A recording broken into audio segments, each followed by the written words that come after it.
تو یہی اس وقت بھی ہوا تھا. اسی وجہ سے اللہ تعالیٰ نے پوری ایک سورہ نازل فرمائی اس مسئلے سے ریلیٹڈ.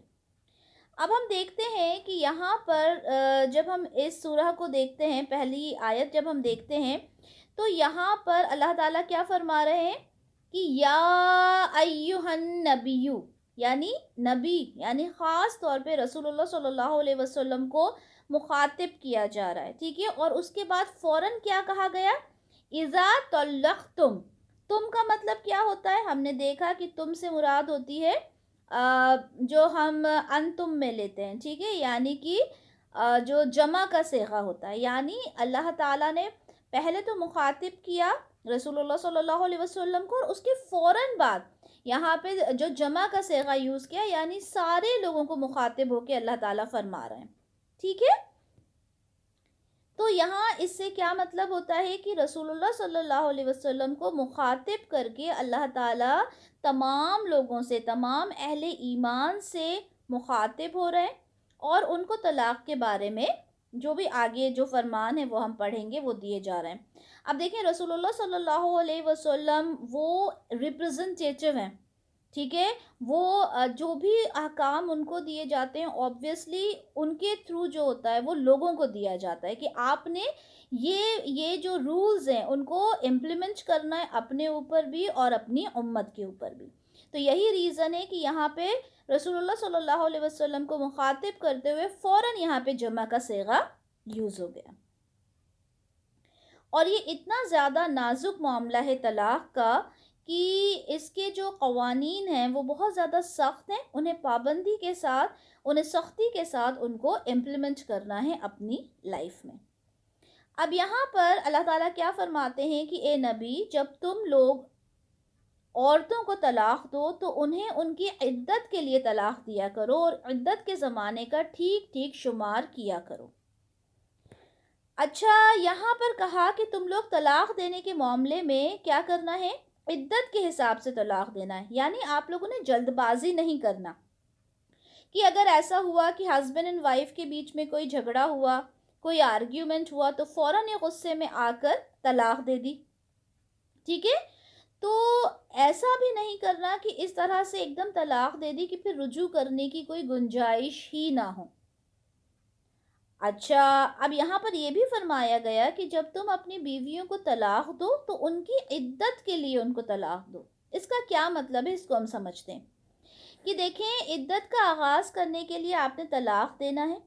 آپ نے اس وقت طلاق دینا ہے جس سے ان کی عدت شروع ہو. یہ بات سورہ بقرہ کی آیت نمبر 228 میں ہم نے پڑھی تھی کہ طلاق والی عورتیں اپنے آپ کو 3 حیض تک روکے رکھیں. یعنی جو عدت کا جو ٹائم پیریڈ ہے وہ کتنا ہے؟ 3 حیض تک. اب اس حکم کو نگاہ میں اگر رکھا جائے تو عدت کا آغاز کرنے کے لیے طلاق دینے کی صورت لازماً یہی ہوگی کہ عورت کو حالت حیض میں طلاق نہیں دی جائے گی. کیوں؟ کیونکہ یہاں پر کیا کہا گیا کہ طلاق والی عورتیں اپنے آپ کو 3 حیض تک روکے رکھیں. سورہ بقرہ میں ہم نے یہ چیز پڑھی تھی. اچھا، اگر ہم نے یہ کہا کہ کسی نے حالت حیض میں طلاق دی تو اس کا کیا مطلب ہو جائے گا کہ وہ حیض بھی کاؤنٹ ہوگا اور اس کے آگے کے 3 حیض بھی کاؤنٹ ہوں گے. تو ٹوٹل 4 حیض ہو گئے. تو جو کہ یہ مطلب قرآن کے یہ قرآن سے اپوزٹ ہو جاتی ہے. ٹھیک ہے، تو اس لیے یہاں پر کیا کہا گیا کہ حیض کی حالت میں نہیں ہونا چاہیے، اس کے بعد سے 3 حیض کاؤنٹ کیے جائیں گے. اچھا، اب یہ عدت کے لیے طلاق دینے کا پہلا مطلب ہوتا ہے جس میں یہ ہے کہ جن عورتوں کو حیض آتا ہے، ٹھیک ہے، جن عورتوں کو حیض آتا ہے، جن کے حاملہ ہونے کے امکان ہوتے ہیں، یہ تو ان سے ریلیٹڈ ہو گیا کہ 3 حیض آنے تک طلاق جو ہے وہ جو ڈیوریشن ہوگا وہ 3 حیض کا ہوگا. اب دوسرا مطلب یہ ہے کہ طلاق دینا ہو تو عدت کے لیے طلاق دو. کیا مطلب ہوتا ہے کہ ایک وقت 3 طلاق دے کر ہمیشہ کی علیحدگی کے لیے طلاق نہیں دینا ہے. ٹھیک ہے، ایک ساتھ آپ نے 3 طلاق نہیں دے دینا ہے یا ایک ہی مہینے میں 3 طلاق نہیں دے دینا ہے، بلکہ آپ نے کیا کرنا ہے؟ ایک یا حد سے حد 2 طلاقیں دے کر عدت تک انتظار کرنا ہے تاکہ اس مدت میں ہر وقت تمہارے لیے رجوع کی گنجائش باقی رہے۔ دیکھیں یہاں پر میں آپ کو یہ بات بتا دوں کہ جب طلاق دیا جاتا ہے اس کے بعد رجوع کرنے کی گنجائش رہتی ہے۔ اگر ایک شخص نے اپنی بیوی کو طلاق دیا، ایک طلاق دیا، اس کے بعد اس نے ویٹ کیا، وہ رجوع کر لے، ٹھیک ہے، تو کچھ بھی نہ دوبارہ نکاح کا کوئی کانسیپٹ ہوتا، نہ حلالہ کا کوئی کانسیپٹ ہوتا، کچھ نہیں ہوتا، وہ اس سے رجوع کر سکتا ہے۔ دوسری طلاق دی، اس کے بعد بھی وہ رجوع کر سکتا ہے۔ لیکن اگر اس نے 3 طلاقیں دے دی، یعنی 3 بار اس نے طلاق دے دی، چاہے ایک بار میں دی، چاہے اپنی زندگی میں دی، لیکن اگر 3 طلاق اس نے دے دی تو وہ 3 طلاقیں ہو جاتی ہیں اور پھر رجوع کا کوئی امکان وہاں پر نہیں ہوتا، ٹھیک ہے۔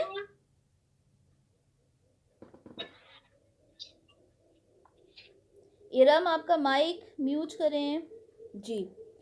تو اب اس کا مطلب یہ ہے کہ جو جن عورتوں کے معاملے میں یہ بات ہے کہ جن کو حیض آتا ہے ان کے لیے تو یہ بہت اہم بات ہے کہ 3 حیض رکنا ہے، لیکن جن کو حیض آنا بند ہو گیا، ٹھیک ہے، ایک عمر پہ آ کے حیض آنا بند ہو جاتا ہے، یا وہ لڑکیاں جن کو ابھی حیض آنا شروع ہی نہیں ہوا ہو، ٹھیک ہے، یا پھر جن کا طلاق کے وقت حاملہ ہونا معلوم ہو کہ یہ ان کی پریگننسی کے چانسز ہیں، ٹھیک ہے، تو اگر اس فرمان کی پیروی کی جائے، کس فرمان کی پیروی کی جائے کہ آپ نے جو ڈیوریشن ہے 3 مہینے کا اس میں اگر آپ رکتے ہیں تو اس کے اندر امکان ہوتے ہیں رجوع کرنے کے، ٹھیک ہے۔ عدت گزر جانے کے بعد بھی یہ ممکن رہتا ہے کہ ہسبینڈ اینڈ وائف اگر چاہیں تو دوبارہ سے نکاح کر سکتے ہیں، ٹھیک ہے۔ دوبارہ اس بات کو کلیئر کر دیتی ہوں، اگر 1 طلاق دی ہے، 2 طلاق دی ہے، اگر عدت کے اندر چاہیں تو وہ رجوع کر سکتے ہیں۔ اگر وہ وقت گزر گیا اور اس کے بعد بھی دے ڈیسائیڈ کی 6 مہینے بعد انہوں نے سوچا کہ اب ہم نے دوبارہ سے ایک ساتھ رہنا ہے، اب کیا کریں، کیونکہ 3 طلاق تو ہوئی نہیں تھی، تو وہ دوبارہ سے رجوع کر سکتے ہیں۔ پر رجوع کیسے کریں گے؟ نکاح ہوگا، ٹھیک ہے، فریش نکاح ہوگا، فریش مہر ہوگا، لیکن وہ والا کانسیپٹ نہیں ہوگا کہ اب آپ کر ہی نہیں سکتے اور پھر وہ 10 طرح کی مشکلیں اس میں جو آ جاتی ہیں وہ سب نہیں ہوگا۔ اور وہ بھی اللہ تعالیٰ نے کیوں رکھی، وہ اللہ تعالیٰ نے ریسٹرکشنز کیوں رکھی کہ آپ نے 3 طلاق دے دی، اب آپ اس عورت سے نکاح نہیں کر سکتے، وہ ریسٹرکشن اس لیے رکھی تاکہ انسان جو طلاق ہے، شادی ہے، اس کو کھیل تماشا نہ بنائے۔ اب یہاں پر ابن عباس کی تفسیر میں وہ فرماتے ہیں کہ طلاق حیض کی حالت میں نہ دی جائے اور نہ اس طہر میں دی جائے جس کے اندر شوہر مباشرت کر چکا ہو، بلکہ اسے چھوڑے رکھے یہاں تک کہ حیض سے فارغ ہو کر وہ طاہر ہو جائے۔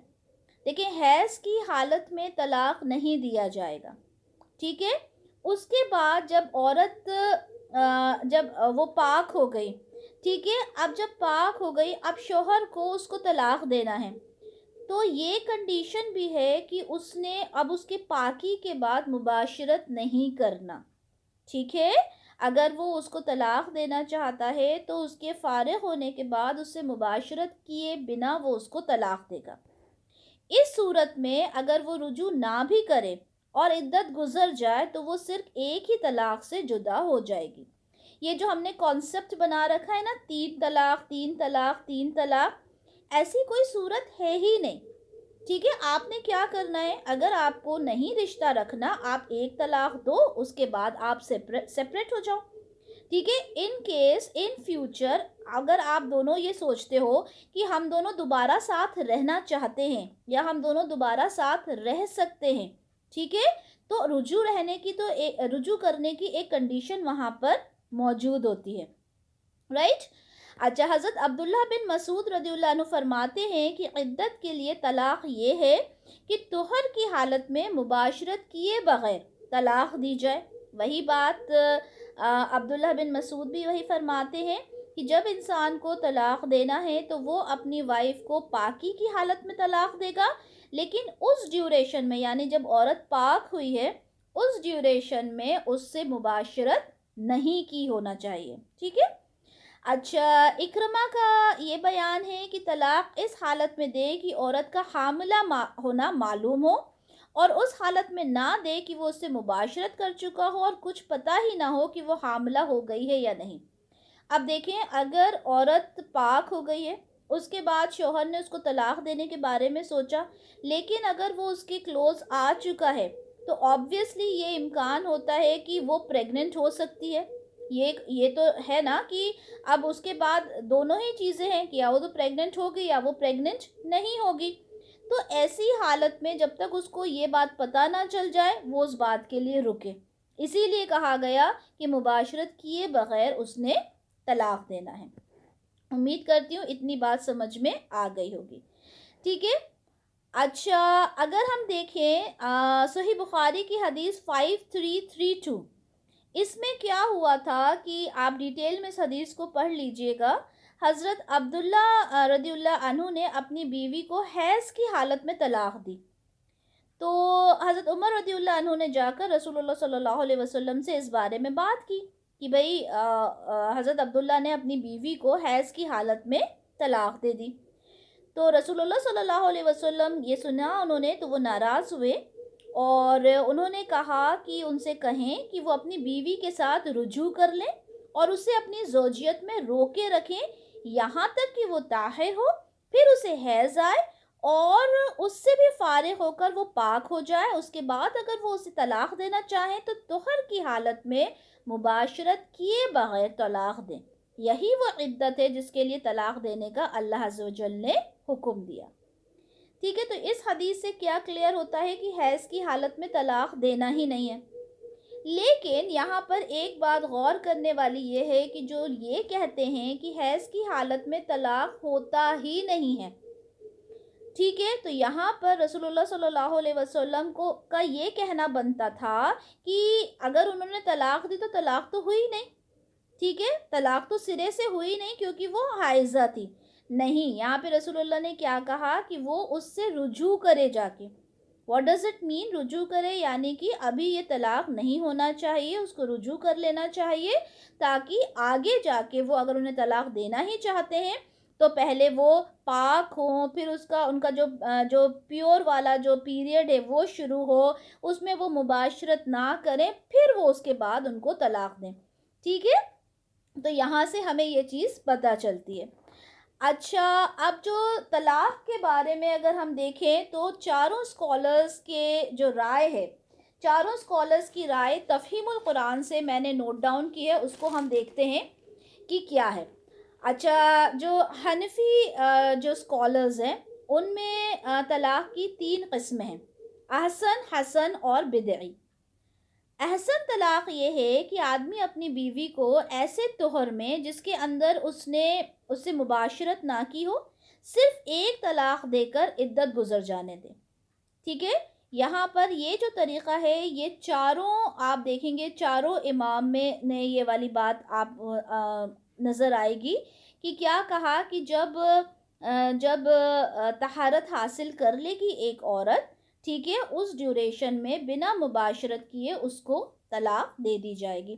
ایک ہی طلاق دینا ہے، ٹھیک ہے، کیونکہ آبویسلی اگر آپ ایک طلاق دیتے ہو تو طلاق تو ہو جاتی ہے، اس کے اوپر طلاق کا یا پھر وہ رکنے کا، پھر وہ تین پیریڈز رکنے کا، پھر اس کو طلاق کو کمپلیٹ کرنے کی ضرورت کیا ہے؟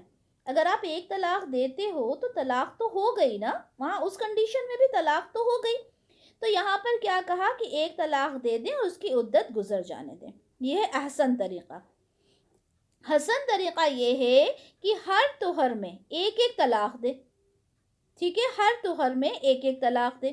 اس صورت میں 3 طہر میں 3 طلاق دینا بھی سنت کے خلاف نہیں ہے، اگرچہ بہتر یہی ہے کہ ایک ہی طلاق دے کر عدت گزر جانے دی جائے، ٹھیک ہے۔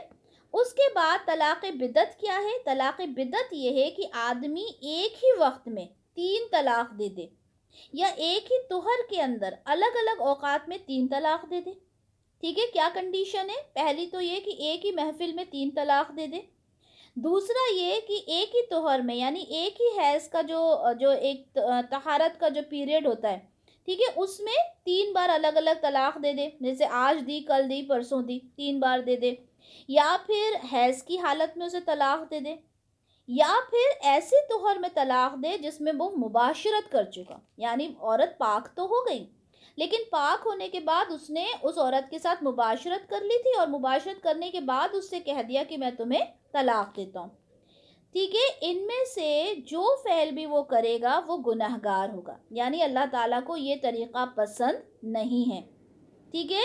تو یہ تو ہے حکم ایسی مدخولہ عورت کا جسے حیض آتا ہو۔ یہ کس کے بارے میں بات ہوئی؟ جس کو حیض آتا ہو، ٹھیک ہے؟ بہت ڈیٹیل میں، بہت سلولی آپ کو یہ سمجھاؤں گی، کیونکہ آج ہمارے پاس سورہ بھی چھوٹی چھوٹی دو ہیں، لیکن یہ بہت امپورٹنٹ پوائنٹ ہے، میں چاہتی ہوں کہ اس کو اچھے سے ہم سمجھ لیں، جتنا اللہ تعالیٰ ہم سے مطلب ہم سمجھا سکتے ہیں اور آپ سمجھ سکتے ہیں انشاءاللہ اتنا ہی ہم اس میں لیں گے، باقی اللہ بہتر جانتے ہیں، کیونکہ یہ بہت ہی کمپلیکیٹڈ میٹر ہے، ٹھیک ہے؟ بہت ہی کمپلیکیٹڈ ایشو ہے، اس میں ہر مسئلہ ہر عورت کے لحاظ سے ڈیفرنٹ ہوتا ہے، ٹھیک ہے؟ یہاں پر آپ اگر صرف اس کی تفسیر پڑھ کے آپ یہ سوچیں کہ اوکے اب میں ڈیسیژن لے سکتی ہوں کہ کیا کرنا ہے، تو دیٹ از ناٹ پاسبل، ٹھیک ہے؟ ہر ایک عورت کا اپنا ایک میٹر ہوتا ہے، اسی کے اکارڈنگ پھر وہ ڈیسیژن فائنلائز کیا جاتا ہے، لیکن جتنا ہم یہاں سمجھ سکتے ہیں انشاءاللہ سمجھنے کی کوشش کریں گے۔ اب اس عورت کی بات کریں جسے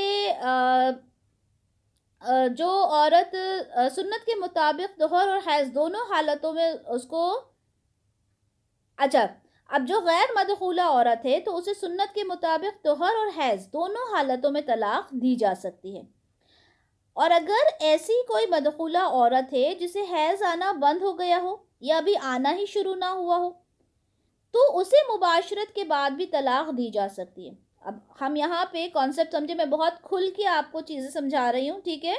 کیونکہ یہ چیزیں اگر ہم اچھے سے سمجھ لیں گے تو اچھا رہے گا۔ اب یہاں پر کیا کہا گیا کہ کوئی ایسی عورت ہے جس کو حیض آتا ہی نہ ہو، ٹھیک ہے؟ یا تو آنا بند ہو گیا ہو ایک ایج کے اکارڈنگ، یا اس کو آتا ہی نہ ہو، یا بھی وہ اتنی چھوٹی ہے کہ اس کو حیض نہیں آیا ہو۔ ایسے معاملات میں اگر انسان مباشرت کے بعد بھی اگر طلاق دیتا ہے تو آبویسلی کوئی ایشو نہیں ہے، ٹھیک ہے؟ آبویسلی کوئی ایشو نہیں ہے، کیوں؟ کیونکہ مباشرت کا معاملہ کس سے؟ حاملہ ہونے سے۔ اب اس کو اگر حیض آتا ہی نہیں ہے تو حاملہ والا کانسیپٹ بھی نہیں ہوگا، تو ایسے میں مباشرت کے بعد بھی طلاق دی جا سکتی ہے کیونکہ اس کے حاملہ ہونے کا امکان نہیں ہے۔ اور عورت اگر حاملہ ہو، آلریڈی اگر عورت پریگننٹ ہے اور مباشرت کے بعد اگر اسے طلاق دی جائے تو بھی دی جا سکتی ہے، کیوں؟ کیونکہ وہ حیض والا معاملہ تو رہے گا ہی نہیں، کیونکہ وہ تو آلریڈی پریگننٹ ہے۔ لیکن ان تینوں قسم کی عورتوں کو سنت کے مطابق طلاق دینے کا طریقہ یہی ہے کہ ایک ایک حیض کے بعد اس کو طلاق دی جائے، یعنی سنت طریقہ تو یہی ہے، اور احسن یہ ہے کہ صرف ایک طلاق دے کر عدت گزر جانے دی جائے۔ یہ ہے حنفی جو امام حنفی ہیں، امام حنیفہ ہیں، ان کا جو قول ہے وہ ہے، ٹھیک ہے؟ امام مالک دیکھتے ہیں، امام مالک کے نزدیک بھی طلاق کی 3 قسمیں ہیں: سنی، بدعی مکروہ اور بدعی حرام، ٹھیک ہے؟ اب سنت میں کیا ہے؟ سنت کے مطابق طلاق یہ ہے کہ مدخولہ عورت کو جسے حیض آتا ہو طہر کی حالت میں مباشرت کیے بغیر ایک طلاق دے کر عدت گزار دینی جائے، سیم جو ہم نے حنفی اسکالرز میں پڑھا تھا کہ ایک جب طہر ہو اس میں بنا مباشرت کیے اس کو طلاق دے دی جائے، ٹھیک ہے؟ اچھا اس میں بدعی مکروہ دیکھیں تو وہ یہ ہے کہ ایسے طہر کی حالت میں طلاق دی جائے جس میں آدمی مباشرت کر چکا ہو یا مباشرت کیے بغیر ایک طہر میں ایک سے زیادہ طلاقیں دے دی جائیں، ٹھیک ہے؟ دوسرا کنڈیشن کیا ہے کہ وہ یا تو اس کے ساتھ مباشرت کرے پھر اس کو طلاق دے، یا پھر مباشرت کیے بغیر ایک ہی طہر میں ایک سے زیادہ طلاق دے دے، ٹھیک ہے؟ یعنی 3 طلاقیں دے دیں اس نے ایک ساتھ، یا پھر جو ایک منتھ کا جو پیریڈ تھا اس میں اس نے طلاقیں دے دیں، اچھا، اور یا پھر عدت کے اندر طہروں میں 3 طلاق دے دی جائیں، یا ایک وقت 3 طلاقیں دے دی جائیں، ٹھیک ہے؟ اور بدعی حرام یہ ہے کہ حیض کی حالت میں طلاق دی جائے، 3 طلاقیں یہ ہو گئیں. جو سنت طریقہ ہے، جو سنی طریقہ ہے، اس میں تو کیا ہے کہ آپ نے طہر میں بنا جماع کیے، بنا مباشرت کیے آپ نے 1 طلاق دینا ہے. بدعی مکروہ یہ ہے کہ ایسی طہر کی حالت میں طلاق دے دی جائے جس میں آدمی مباشرت کر چکا ہو، پہلی چیز، یا مباشرت کیے بغیر ایک طہر میں ایک سے زیادہ طلاقیں دے دی جائیں، یا پھر عدت کے اندر ہی اندر اس کو بار بار 3 طلاقیں دے دی جائیں، یا ایک ہی وقت میں 3 طلاق دے دی جائیں. ٹھیک ہے. اور اس کے بعد بدعی حرام کیا ہے کہ حیض کی حالت میں اس کو طلاق دے دی جائے. یہ امام مالک کا ماننا ہے. امام احمد بن حنبل کا کیا ماننا ہے کہ جو مدخولہ عورت ہے جس کو حیض آتا ہو، اسے سنت کے مطابق طلاق دینے کا طریقہ یہ ہے کہ طہر کی حالت میں مباشرت کیے بغیر اسے طلاق دے دی جائے. سیم وہی، ٹھیک ہے، جو دونوں اسکالرز کا ماننا تھا، یہی امام احمد بن حنبل کا بھی ماننا ہے کہ طہر کی حالت میں مباشرت کیے بغیر اسے طلاق دے دی جائے، پھر اسے چھوڑ دیا جائے یہاں تک کہ وہ عدت گزار لے. لیکن اگر اسے 3 طہر میں 3 الگ الگ طلاقیں دی جائیں، یا ایک ہی طہر میں 3 طلاقیں دے دی جائیں، یا ایک وقت میں ہی 3 طلاقیں دے دی جائیں، یا پھر حیض کی حالت میں طلاق دے دی جائے، یا ایسے طہر میں اسے طلاق دے دی جائے جس میں مباشرت کی گئی ہو اور عورت کا حاملہ ہونا ظاہر نہ ہو، تو یہ سب طلاق بدعت اور طلاق حرام ہے. یعنی بدعت اور حرام دونوں کو ایک ساتھ ہی لیا. یعنی پہلی کنڈیشن تو وہی تھی کہ طہر میں اس کو طلاق دی جائے اور بنا جماع کیے، بنا مباشرت کیے. ٹھیک ہے. اور باقی جتنی کنڈیشنز ہیں اس کو بدعت اور حرام میں لیا گیا.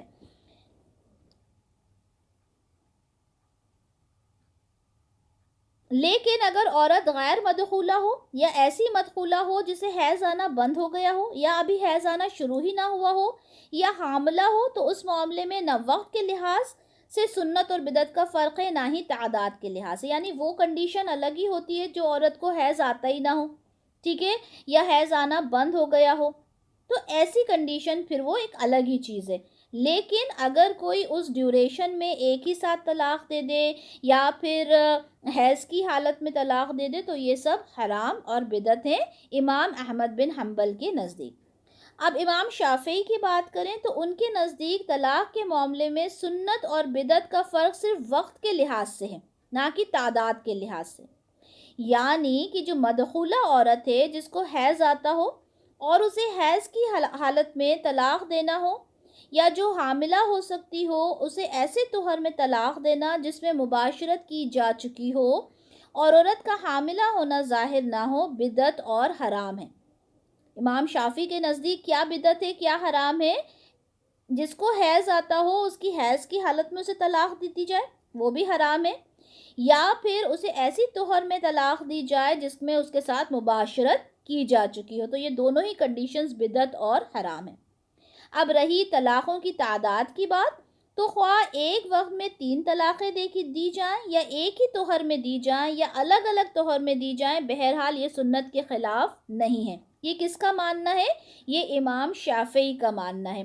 انہوں نے صرف یہ کہا کہ حیض کی حالت میں طلاق دی جائے یا مباشرت کرنے کے بعد طلاق دے دی جائے تو وہ بدعت اور حرام ہے. اب وہ ایک وقت میں دی جائے، الگ الگ وقت میں دی جائے، کسی بھی طریقے سے دی جائے، وہ طلاق ہو جائے گی. اچھا، اب یہ دیکھیں چاروں اسکالرز کے بارے میں ہم نے بات کی کہ کس طرح سے طلاق ہونا ہے. کسی طلاق کے بدعت، مکروہ، حرام یا گناہ ہونے کا مطلب یہ جو چاروں جو ائمہ کرام ہیں ان کے نزدیک یہ قطعی نہیں ہے کہ وہ ہوئی نہیں. بدعت ہے، حرام ہے، غلط ہے، ناپسندیدہ ہے، سنت کے خلاف ہے، قرآن کے خلاف ہے. لیکن کسی بھی اسکالر نے، ہمارے جو 4 امام ہیں، انہوں نے کسی نے بھی یہ نہیں کہا کہ صرف طلاق ہوگی ہی نہیں. ٹھیک ہے. چاروں جو اسکولز آف اوپینینز ہیں ان میں طلاق و حیض کی حالت میں دی گئی ہو، یا ایک وقت میں طلاق 3 دی گئی ہو، یا ایسے طہر میں طلاق دی گئی ہو جس میں مباشرت کی پاسبلٹیز ہوں، ٹھیک ہے، یا کسی ایسے طریقے سے دی گئی ہوں جسے کسی امام نے بدعت قرار دیا ہو، بہرحال وہ طلاق ہو جاتی ہے. ٹھیک ہے، طلاق تو ہو جاتی ہے. لیکن وہ آدمی گنہگار ہوتا ہے، ناپسندیدہ عمل ہے، سنت کے خلاف ہے، لیکن طلاق ہو جاتی ہے۔ یہ 4 اسکالرز ہم نے پڑھے، لیکن بعض دوسرے اسکالرز ہیں وہ یہ جو ہمارے 4 جو ائمہ کرام ہیں ان سے اختلاف کرتے ہیں، ٹھیک ہے۔ وہ یہ کہتے ہیں کہ جو شخص سنت کے خلاف حیض کی حالت میں طلاق دے دے اس کی طلاق کیسے ہو سکتی ہے، وہ تو سرے سے ہوگی ہی نہیں۔ یہی رائے امامیہ کی ہے، اور رائے کی بنیاد کیا ہے، کس بنیاد پر اس بات کو کچھ اسکالرز کہتے ہیں؟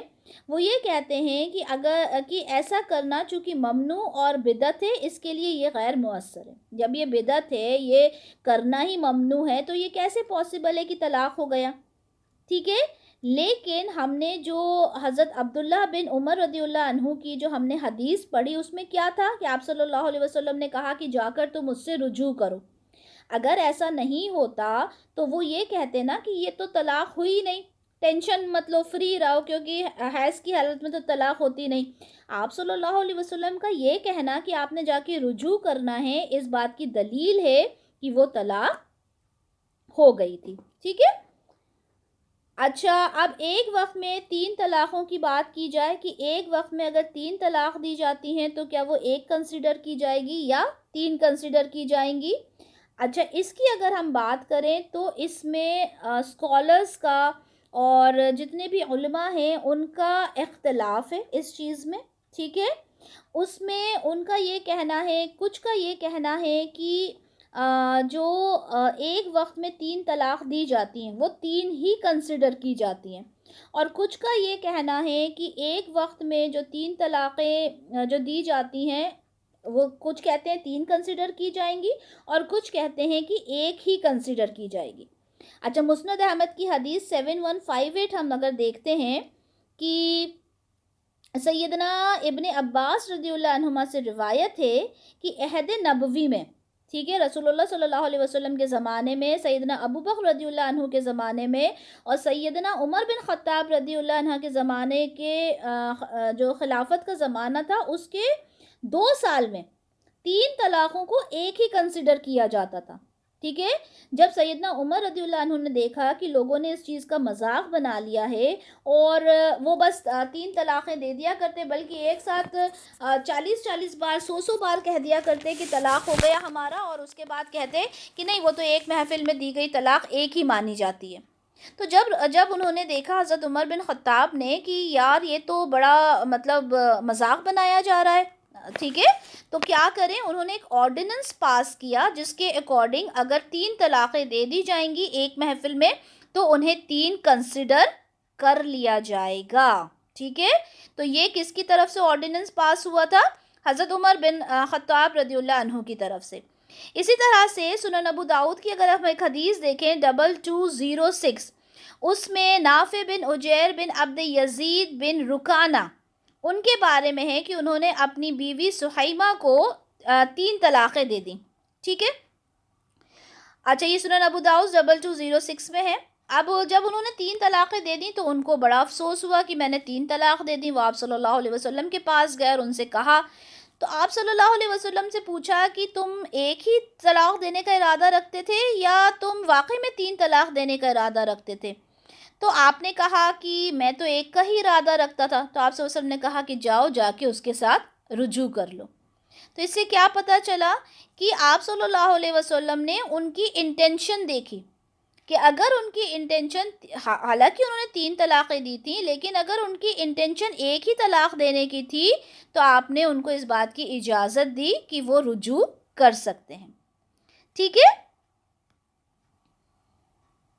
اچھا، 1 طلاق یا 2 طلاق دینے کی صورت میں اگر عدت گزر جائے تو جو عورت ہے اور اس کا جو شوہر ہے ان کے درمیان باہمی رضامندی سے نکاح دوبارہ ہو سکتا ہے، ٹھیک ہے۔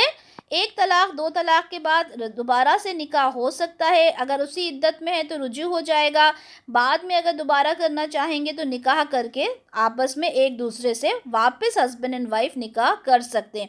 یہ پرابلمز کہاں پہ کریٹ ہوتی ہیں؟ جب 3 طلاقیں دے دی جائیں، جب عدت گزر جائے گی اور اس کے بعد جب 3 طلاقیں ہو جائیں گی اور اس کے بعد اگر شوہر اور بیوی دونوں یہ چاہیں کہ ہم ایک دوسرے سے دوبارہ سے نکاح کر لیں تو اب کوئی بھی راستہ نہیں ہے، ٹھیک ہے۔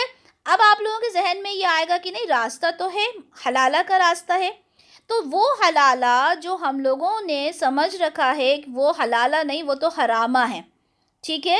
کیسے ہے کہ ہوتا یہ ہے کہ اگر آپ نے 3 طلاق دے دی، اب آپ ایک دوسرے کے لیے حرام ہو گئے، ٹھیک ہے، اب آپ ایک دوسرے سے نکاح نہیں کر سکتے، لیکن اب وقت گزرا، عورت نے کہیں اور شادی کر لی، اب کہیں اور شادی کرنے کے بعد عورت یہ سوچتی ہے کہ یار اس سے تو میں اپنے پہلے والے ہسبینڈ کے ساتھ ہی زیادہ خوش تھی، ٹھیک ہے، یا پھر جس ہسبینڈ کے ساتھ اس نے دوسرا نکاح کیا اس ہسبینڈ کا انتقال ہو گیا، یعنی نیچرل سچویشنز جب آتی ہیں دونوں میں اب نباہ نہیں ہو رہا اور ہسبینڈ نے کہا کہ میں تم کو طلاق دیتا ہوں، میرا تم سے گزارا نہیں ہو رہا، اب بیوی سوچتی ہے کہ یار میرا فرسٹ ہسبینڈ جو تھا نا وہی اچھا تھا، اب کیا میں اس کے اوپر حلال ہو گئی، اب کیا میں اس سے نکاح کر سکتی ہوں؟ بالکل کر سکتی ہے، کیوں؟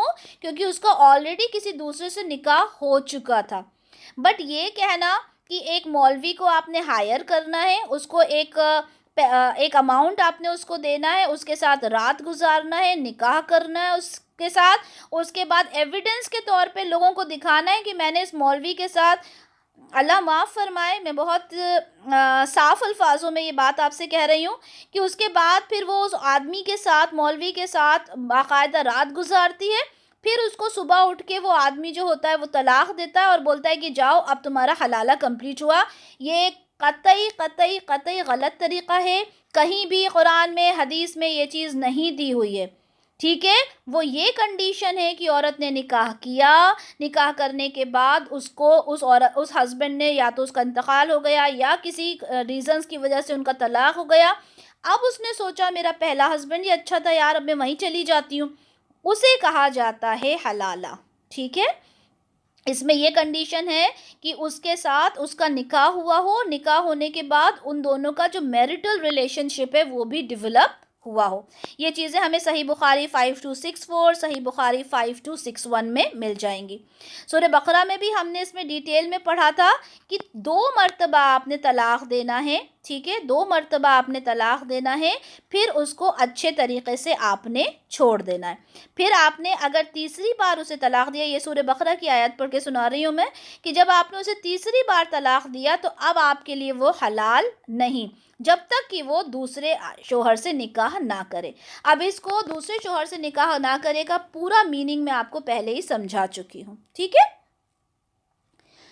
تو یہ ساری باتیں تھیں طلاق سے ریلیٹڈ، جہاں پر میں نے آپ کو ساری باتیں بتا دیں، ٹھیک ہے۔ ایک ہی محفل میں 3 طلاق کا کانسیپٹ بھی میں نے آپ کو کلیئر کر دیا۔ جو ہمارے 4 امام ہیں وہ اس بات کو مانتے ہیں کہ اگر ایک ہی محفل میں 3 طلاقیں دے دی جائیں تو وہ کنسیڈر کی جاتی ہیں 3 طلاق، لیکن بہت سے اسکالرز اس بات کو مانتے ہیں کہ یہ حضرت عمر فاروق رضی اللہ عنہ کا ایک آرڈیننس تھا جو according to that situation only implement کیا گیا تھا، لیکن بعد میں اس کو مطلب امپلیمنٹ رہنے دینا چاہیے، یہ تو کہیں سے ثابت نہیں ہوتا۔ تو اس پہ ہم زیادہ بحث نہیں کریں گے کیونکہ اس میں ڈفرینٹ اسکالرس کے ڈفرینٹ اوپینینز ہیں، ٹھیک ہے۔ لیکن ہاں یہ بات ہے کہ آپ صلی اللہ علیہ وسلم کے زمانے میں ایک ہی طلاق کنسیڈر کی جاتی تھی، محفل میں کتنے ہی بار طلاق دے دی جائے، لیکن اس کے بعد حضرت عمر بن خطاب رضی اللہ عنہ نے یہ آرڈیننس پاس کیا تھا۔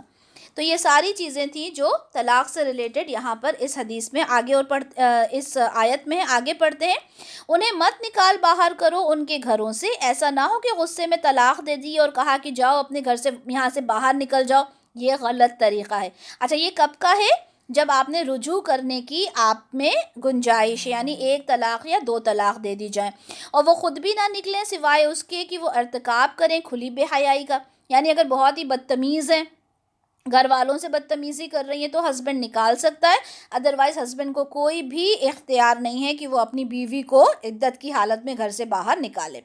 عام حالت میں طلاق کے فوراً بعد کیا ہوتا ہے، عورت کو گھر سے باہر نکال دیا جاتا ہے، لیکن یہ بالکل غلط طریقہ ہے، کیونکہ اللہ تعالیٰ خود فرما رہے ہیں کہ ان کو گھر سے باہر نہ نکالا جائے اور وہ خود بھی گھر سے باہر نہ نکلے، اور یہ اللہ کی حدود ہیں، اور جو کوئی اللہ کی حدود سے تجاوز کرے گا تو اس نے اپنی ہی جان پر ظلم کیا۔ تمہیں نہیں معلوم کہ شاید اس کے بعد اللہ کوئی نئی صورت پیدا کر دے۔ یعنی اب جو اگر ایک عورت ہسبینڈ کے گھر میں ہی رہے گی تو یہ بھی تو کنڈیشن ہے نا کہ ہسبینڈ کا دل جو ہے وہ اپنی وائف کے لیے مائل ہو جائے، یا وائف کا دل ہسبینڈ کے لیے واپس مائل ہو جائے، اور وہ یہ کہے کہ نہیں بھائی اب ایک کام کرتے ہیں کہ ہم دونوں واپس سے ریلیشن شپ میں آ جاتے ہیں، تو یہ بھی تو کنڈیشن اللہ تعالیٰ نے رکھی نا۔ اچھا، میرے پاس ایک سوال آیا ہے تو میں آپ لوگوں کو ریکارڈنگ میں ہی بتا دوں کہ مدخولہ کیا ہوتا ہے۔ مدخولہ عورت میں نے کئی بار یہاں پہ آپ لوگوں کے ساتھ ڈسکس کیا۔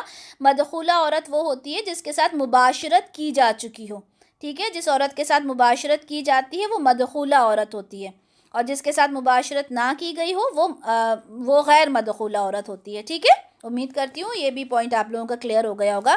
آیت نمبر 2 دیکھتے ہیں۔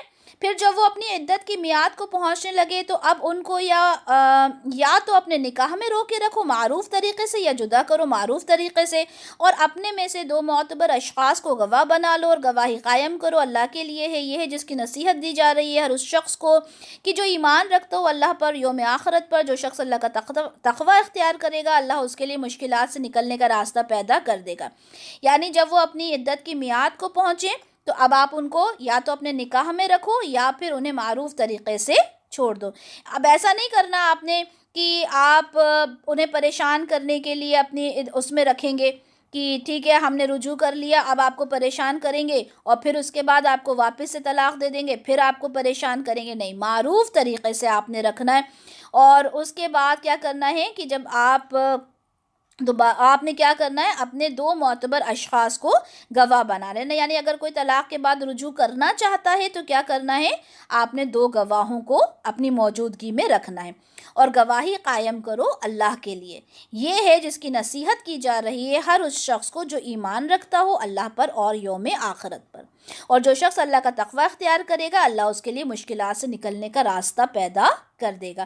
یعنی اب یہاں پر کیا کہا گیا کہ اگر آپ دوبارہ رجوع کرنا چاہتے ہیں تو آپ نے جو گواہ ہیں ان کے تھرو آپ نے رجوع کر لینا ہے۔ آیت نمبر 3، اور اسے وہاں سے رزق دے گا جہاں سے اسے گمان بھی نہیں ہوگا، اور جو کوئی اللہ پر توکل کرتا ہے اس کے لیے وہ کافی ہے، اللہ یقیناً اپنا کام پورا کر کے ہی رہتا ہے، اللہ نے ہر چیز کے لیے ایک اندازہ مقرر کر دیا ہے۔ اب کیا ہوتا ہے طلاق کے وقت بالخصوص عورت کے دل میں یہ خیال آتا ہے کہ اچھا اب میرا طلاق ہو جائے گا، اب میں کہاں سے کھاؤں گی پیوں گی، اب کیسے میرا کیا ہوگا حساب کتاب۔ تو اللہ تعالیٰ کہتا ہے کہ بھئی رزق دینے کی ذمہ داری تو ہم نے دی ہے، شوہر تو تمہیں رزق نہیں دیتا نا، رزق دینے کی تو ہم نے ذمہ داری لی ہے، اسے گمان بھی نہیں ہوتا جہاں سے اس کو رزق دیا جائے گا۔ بس کرنا کیا ہے، اللہ پہ توکل کرنا ہے، وہی تمہارے لیے کافی ہے۔ اللہ تو یقیناً اپنا کام پورا کر کے رہے گا، اللہ کو تو پتہ ہے کہ کس طریقے سے کام کو کرنا ہے، بس آپ کے اوپر ہے کہ آپ اللہ پہ توکل رکھیں اور اس کے اکارڈنگ آپ اپنا کام کریں، یعنی جو اللہ تعالیٰ نے طریقہ بتایا ہے طلاق کا اس کے اکارڈنگ ہی آپ نے کام کو کرنا ہے۔ آیت نمبر 4 دیکھتے ہیں، اور تمہارے یہاں کی خواتین میں سے جو حیض سے مایوس ہو چکی ہوں اگر تمہیں شک ہو تو ان کی عدت 3 ماہ ہوگی، اور حاملہ خاتون کی عدت یہ ہے کہ ان کا وضع حمل ہو جائے، اور جو کوئی اللہ کا تقوی اختیار کرتا ہے اس کے کاموں میں آسانی پیدا کرتا ہے۔ اچھا، آپ دیکھ رہے ہیں ہر آیت کے بعد میں اللہ تعالیٰ یہ فرما رہے ہیں کہ جو اللہ تعالیٰ پہ تقوی رکھتا ہے اس کے کاموں میں اللہ تعالیٰ آسانی فرماتے ہیں۔ اس کا مطلب کیا ہے کہ اللہ تعالیٰ بار بار یہ بتا رہے ہیں کہ آپ نے اللہ پہ توکل رکھ کے یہ سارے کاموں کو کرنا ہے۔ اچھا، وہی بات جو میں آپ کو پہلے بتا چکی تھی کہ اگر عورت کو حیض نہیں آتے تو کیا ہوگا، ایسی عمر رسیدہ خاتون جن کو حیض کا سلسلہ ہی بند ہو گیا ان کے لیے کیا ہوگا، ان کو 3 ماہ روکنا ہوگا، ٹھیک ہے۔ ان کی جو عدت ہوگی وہ کتنی ہوگی، 3 ماہ ان کی عدت ہوگی۔ اب ان 3 مہینوں سے مراد 3 قمری مہینے ہیں، ٹھیک ہے، اور جنہیں قمری مہینے کے آغاز میں طلاق دے دی جائے تو جو ہلال جو ہوتا ہے چاند کا، اس کے لحاظ سے عدت شمار ہوگی. مہینے کے بیچ میں کسی وقت اگر طلاق دی جائے تو 30 دن کا مہینہ قرار دے کر 3 مہینے پورے کیے جائیں گے قمری کے حساب سے. یا پھر جن کو حیض ابھی آیا ہی نہ ہو، اس کا مطلب ہے کہ وہ کم سن لڑکیاں جو ابھی بہت کم عمر کی ہیں، جنہیں حیض نہ آیا ہو، تو ان کی طلاق کی عدت کیا رہے گی؟ ان کی طلاق کی عدت بھی 3 مہینے ہی شمار کی جائے گی. اور حاملہ عورتوں کی عدت کی حد یہ ہے کہ ان کا واضح ہو جائے ان کا حمل. یعنی اگر کوئی عورت پریگننٹ ہے، ٹھیک ہے، اور اس کے اکارڈنگ جب وہ عدت گزارے گی تو جب تک اس کی پریگننسی یعنی اس کی ڈیلیوری ہو جائے گی، جب تک اس کی عدت رہے گی، یعنی ڈیلیوری ہونے تک اس کی عدت رہے گی. ٹھیک ہے، اس کے لیے کوئی مہینے مقرر نہیں کیے، چاہے وہ 4 دن ہو، چاہے وہ 4 مہینے ہو، چاہے وہ 9 مہینے ہو. ٹھیک ہے، یہ کس کے لیے ہے؟ یہ طلاق کے لیے ہے. ٹھیک ہے، جب واضح حمل ہو جائے گا تو اس کی عدت جو ہے وہ ختم ہو جائے گی. آیت نمبر 5 دیکھتے ہیں. یہ اللہ کا حکم ہے جو اس نے نازل کر دیا ہے تمہاری طرف، اور جو اللہ کا تقوی اختیار کرے گا وہ اس کی برائیوں کو اس سے دور فرما دے گا اور اسے بہت بڑا اجر اور ثواب دے گا. یعنی یہ جو طلاق کی جتنی بھی کنڈیشنز آپ کو بتائی گئی ہیں، یہ اللہ تعالیٰ کا حکم ہے جو آپ نے ماننا ہے. اور ان عورتوں کو وہیں رکھو جہاں تم خود رہتے ہو اپنی حیثیت کے مطابق، اور انہیں کوئی تکلیف نہ پہنچاؤ انہیں تنگ کرنے کے لیے. پھر اگر وہ تمہارے لیے تمہارے بچوں کو دودھ پلائیں تو انہیں ان کا معاوضہ ادا کرو اور آپس میں مشورہ کر لیا کرو بھلے طریقے سے. اور اگر تم ایک دوسرے سے تنگی محسوس کرو تو پھر کوئی اور عورت اس کے لیے دودھ پلا دیا کرے. اب یہاں پر کیا فرمایا گیا کہ ان عورتوں کو وہیں رکھو جہاں تم خود رہتے ہو اپنی حیثیت کے مطابق. پہلی آیت میں یہ بات واضح ہو گئی تھی کہ جب آپ کا جب عدت کا پیریڈ ہوگا تو عورت کیا ہوگی؟ اپنے ہسبینڈ کے گھر پر ہی رہے گی. ہمارے معاشرے میں یہ نہیں ہوتا، عورت اٹھ کے چلی جاتی ہے اپنے پیرنٹس کے گھر، اور پیرنٹس اس کو اور اکساتے ہیں کہ نہیں اب تو میری بیٹی کو جانا ہی نہیں ہے. چھوٹی چھوٹی باتوں پر ایسا ہو جاتا ہے اور اس کے بعد ریلیشنز جو ہیں وہ ہمیشہ کے لیے ختم ہو جاتے ہیں. چھوٹی موٹی کوئی بات ہے، ہسبینڈ نے غصے میں اگر طلاق دے دیا ہے تو رجوع کرنے کا امکان ہے تو بیوی کو چاہیے کہ اسی گھر میں رہے. لیکن ہسبینڈ کو بھی چاہیے کہ وہ اپنی بیوی کو اچھی جگہ پر رکھے. ایسا نہ ہو کہ اس کو بول دیا جائے کہ بھئی یہ تو اللہ کا فرمان ہے، آپ کو بیوی کو اپنے گھر پہ ہی رکھنا ہے، تو اٹھا کے کسی کوٹری میں پٹک دے کہ جاؤ تم کو یہاں پہ گزارنا ہے وقت. نہیں، بلکہ اچھے طریقے سے آپ کو وہاں پر رہنا ہے. اس کے بعد اور انہیں کوئی تکلیف نہ پہنچاؤ انہیں تنگ کرنے کے لیے. ایسا نہ کرو کہ آپ عدت وقت گزار رہی ہے عورت تو اس کو اپنے گھر کے اندر رکھو اور اس کو پریشانیاں دو. ٹھیک ہے، اس کو پریشان کرو عدت کے ماحول میں، نہیں، بلکہ اس کو معروف طریقے سے اپنے گھر میں رکھو. اگر وہ حاملہ ہو تو ان پر خرچ کرتے رہو یہاں تک کہ وہ حمل سے فارغ ہو جائیں. ٹھیک ہے، اگر وہ حاملہ ہے، وہ پریگننٹ ہے، عدت کے وقت آپ کے گھر پر ہے تو آپ نے اس کے اوپر خرچہ بھی کرنا ہے. ٹھیک ہے، اور اگر وہ تمہارے لیے تمہارے بچے کو دودھ پلائے تو انہیں ان کا معاوضہ ادا کرو. دیکھیں اللہ تعالیٰ نے کتنی مطلب خوبصورتی کے ساتھ احکام نازل کیے. کہا جاتا ہے نا عورت کو کیا ہے، اسلام میں عورت کو جتنا کچھ دیا گیا ہے کہیں نہیں دیا گیا. یہاں پہ کہا جا رہا ہے کہ وہ جو بچہ پیدا ہوا ہے اب وہ تو آدمی کا ہے نا، آدمی کی ذمہ داری ہے، تو اگر عورت اس بچے کو دودھ پلا رہی ہے تو اس دودھ کا بھی معاوضہ اب آدمی کو دینا ہے. ٹھیک ہے، اور آپس میں مشورہ کر لیا کرو بھلے طریقے سے. یعنی دودھ پلانے کی اجرت اور عدت کے متعلق معاملات مناسب طور پر آپس میں آپ لوگوں نے ڈیسائیڈ کرنا ہے ہسبینڈ اینڈ وائف میں. اگر طلاق دینے کے بعد دونوں میاں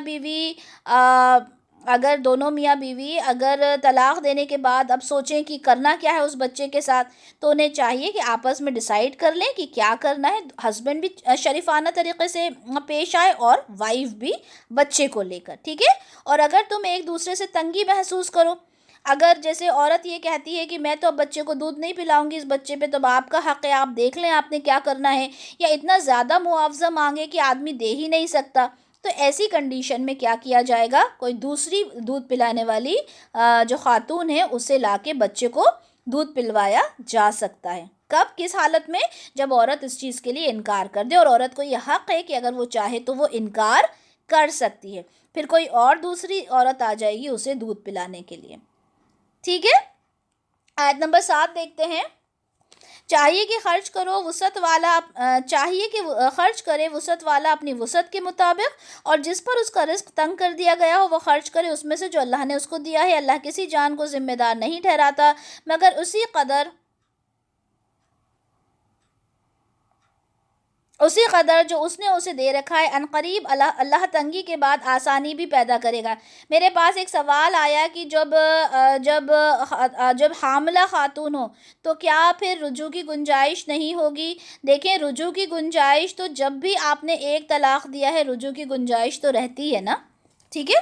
اب یہاں کیا کہا گیا کہ چاہیے کہ خرچ کریں وسعت والا اپنی وسعت کے مطابق، یعنی جو عدت ہے اس کے دوران جو ہسبینڈ اپنی وائف کے اوپر خرچ کرے گا وہ اپنی فائنینشیل سٹیبلٹی کے اکارڈنگ کرے گا۔ ایسا نہ ہو کہ اٹھا کے اس کو پٹک دیا کہیں پر، نہ اس کو خرچہ دیا جا رہا، نہ اسے کوئی چیز دی جا رہی، نہیں، بالکل اپنی فائنینشیل کنڈیشن کے اکارڈنگ آپ نے اپنی بیوی کا خرچہ اٹھانا ہے۔ کس حالت میں؟ جبکہ وہ آپ کے گھر میں عدت گزار رہی ہو۔ آیت نمبر 8، اور کتنی ہی بستیاں ایسی ہیں جنہوں نے اپنے رب کے حکم اور اس کے رسولوں سے سرکشی کی تو ہم نے ان کا محاسبہ کیا، بہت شدید محاسبہ، اور ہم نے ان کو عذاب دیا، بہت ہولناک عذاب۔ جس نے بھی ہماری بات کو نہیں مانا، اللہ تعالیٰ فرما رہے ہیں کہ ہم نے انہیں عذاب دیا۔ رکو نمبر 2 دیکھتے ہیں، تو انہوں نے اپنے معاملے میں پوری سزا بھگت لی اور ان کے کام کا انجام خسارہ ہی تھا۔ کس کا؟ جن لوگوں نے اللہ کے احکام کو نہیں مانا۔ اللہ نے ان کے لیے بہت شدید عذاب تیار کر رکھا ہے، تو اللہ کا تقوی اختیار کرو اے ہوش مندو جو ایمان بھی لائے ہو، اللہ نے تمہاری طرف ذکر نازل کر دیا، یعنی اللہ تعالیٰ نے ہر ایک بات تمہیں بتا دی ہے۔ یعنی ایک رسول صلی اللہ علیہ وسلم جو اللہ کی آیات بینات تم لوگوں کو پڑھ کر سنا رہا ہے تاکہ وہ نکالے ان لوگوں کو جو ایمان لائے اور جنہوں نے نیک عمل کیے اندھیروں سے نور کی طرف، اور جو کوئی اللہ پر ایمان رکھتا ہے نیک عمل کرتا ہے وہ اسے داخل کرے گا ان باغات میں جن کے نیچے ندیاں بہتی ہوں گی، جن میں وہ لوگ رہیں گے ہمیشہ ہمیشہ۔ اللہ نے ان کے لیے بہت عمدہ رزق فراہم کیا ہے۔ یعنی یہ ساری باتیں ڈسکس کرنے کے بعد اللہ تعالیٰ کی جو آخری آیات ہیں ان میں اللہ تعالیٰ کیا فرما رہے ہیں کہ جو بھی کچھ ہم نے حدود آپ کو بتائی ہیں، جو ایمان رکھنے والے ہیں، عمل صالح کرنے والے ہیں، اللہ سے ڈرنے والے ہیں، اللہ پہ توکل رکھنے والے ہیں، وہ لوگ کیا کریں گے؟ ان باتوں کو مانیں گے، اور رسول اللہ صلی اللہ علیہ وسلم کو کھلی نشانیاں دے کر اللہ تعالیٰ نے بھیج دیا، بتا دیا کہ یہ طریقہ ہے جس پر آپ کو چلنا ہے۔ تو جو ایسا کرے گا اللہ تعالیٰ کی طرف سے اس کو نور جو ہے وہ عطا کیا جائے گا۔ آخری آیت کیا ہے اس سورہ کی؟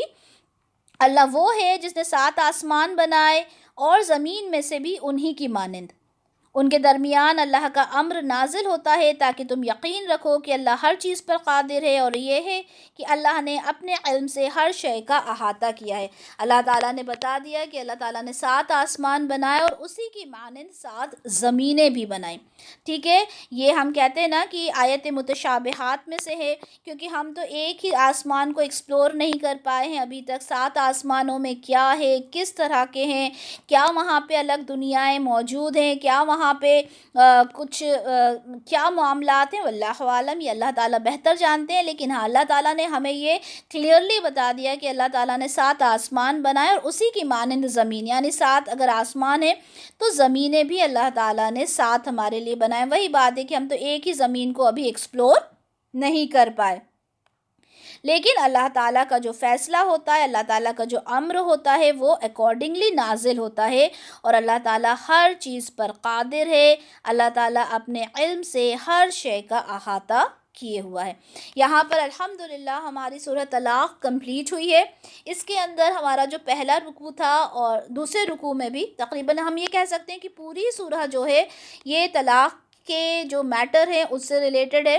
یہاں پر پھر آپ سے میں بات کہوں گی کہ یہ جو لیکچر ہے، ٹھیک ہے، یہ جو سورہ ہے اس کو آپ نے بہت اچھے سے پڑھنا ہے، ان کنڈیشنز کو سمجھنے کی کوشش کرنا ہے، لیکن پھر بھی ہر ایک عورت کی condition according to the situation ہوتی ہے، ٹھیک ہے۔ Whatever she is feeling, whatever she is facing, وہ اکارڈنگ ٹو دیٹ ہوتی ہے، ٹھیک ہے۔ یہاں پر ہم ایک جو اللہ کی بتائے ہوئے اللہ کے جو احکام ہیں ہم انہیں سمجھ سکتے ہیں، لیکن وہی بات ہے کہ ہر کنڈیشن جو ہوتی ہے ہر ایک عورت کی وہ الگ الگ ہوتی ہے۔ جس طرح سے رسول اللہ صلی اللہ علیہ وسلم نے ایک صحابی سے کہا تم نے 3 طلاق دے دی، تمہاری مرضی کیا تھی؟ اس نے کہا کہ میں تو رسول اللہ میں تو ایک ہی طلاق دینا چاہتا تھا، تو انہوں نے کہا ٹھیک ہے ایک ہی طلاق ہوئی، اب جا کے تم رجوع کر لو. ٹھیک ہے. نیکسٹ سورہ کی طرف چلتے ہیں. سورہ تحریم. سورہ تحریم میں 12 آیات ہیں، 2 رکوع پر یہ مشتمل ہے. اور ہم دیکھتے ہیں کہ اس سورہ کے اندر کون کون سی چیزیں بیان کی گئی ہیں. پہلے ہم یہ دیکھتے ہیں. اور یہ سورہ مدینہ منورہ میں نازل ہوئی تھی، اور اس میں جو مختلف اصول بیان کیے گئے ہیں اس پوری سورہ میں وہ دیکھ لیتے ہیں.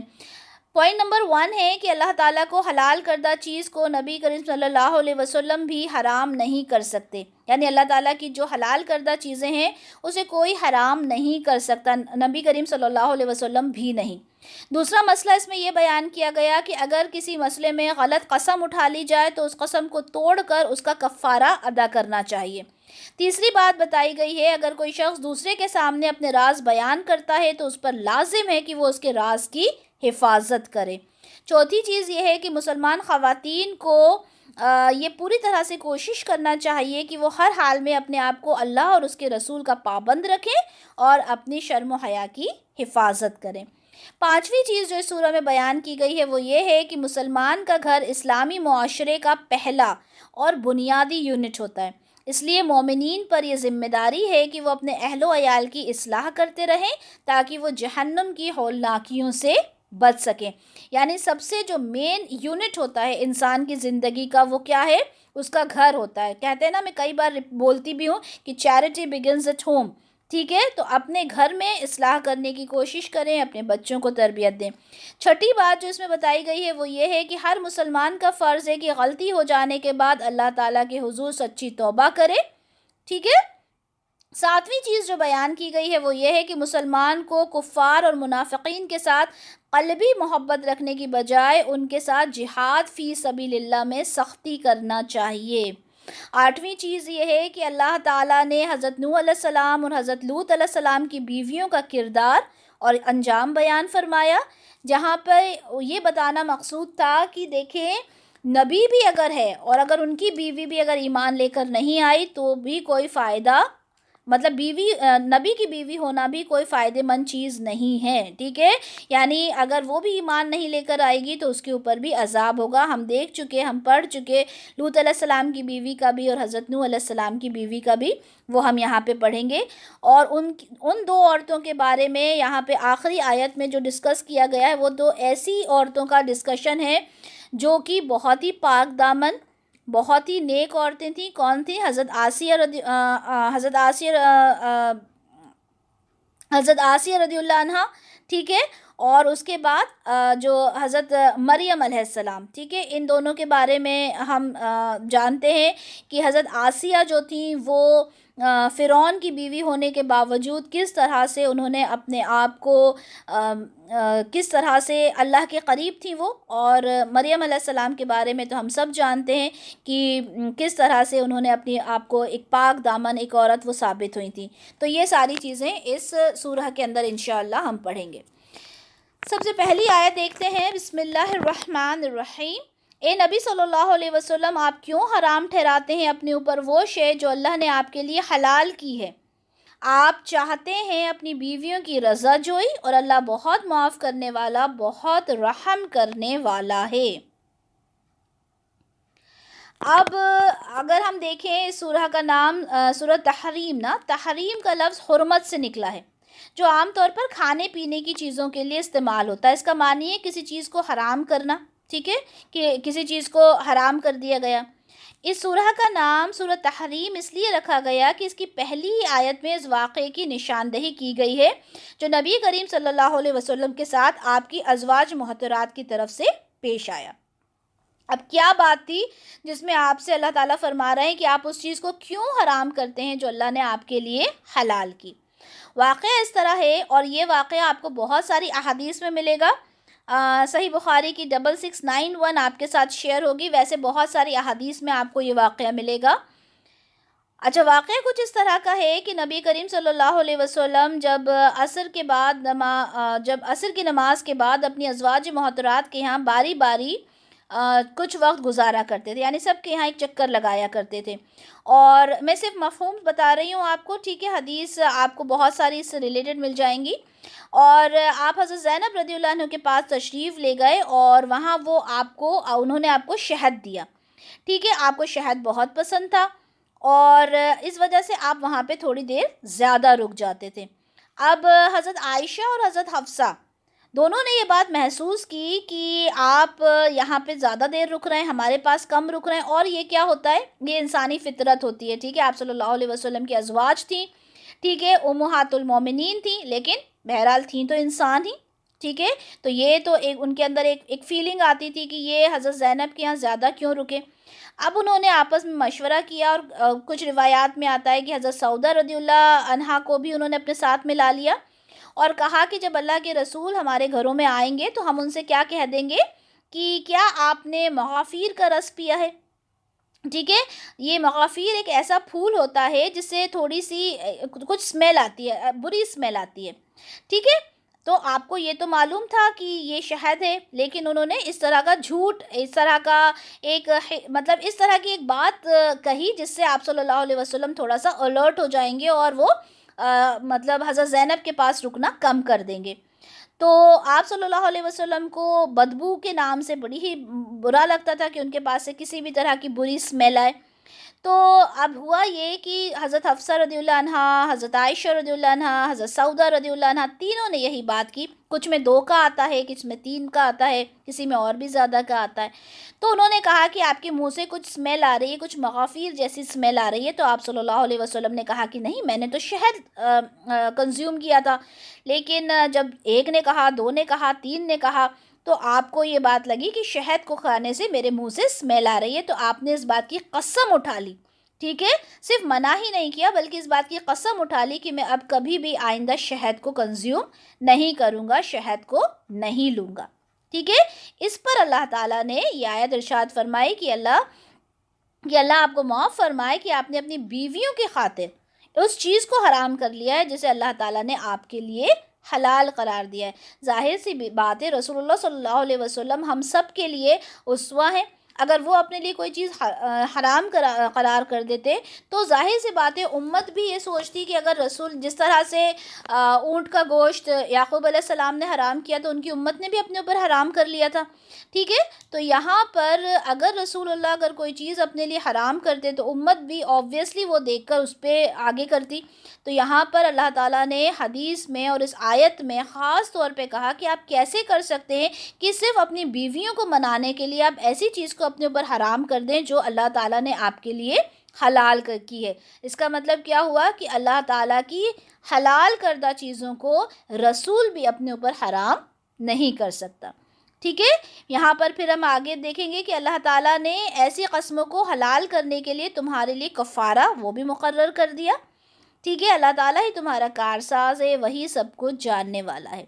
یہاں پر اللہ تعالیٰ کہہ رہے ہیں کہ بیویوں کو خوش کرنے کے لیے جو تم نے چیزوں کو حلال چیز کو حرام کر دیا، یہ ایک ناپسندیدہ عمل ہے، یعنی یہ چیز پسند نہیں کی جا سکتی.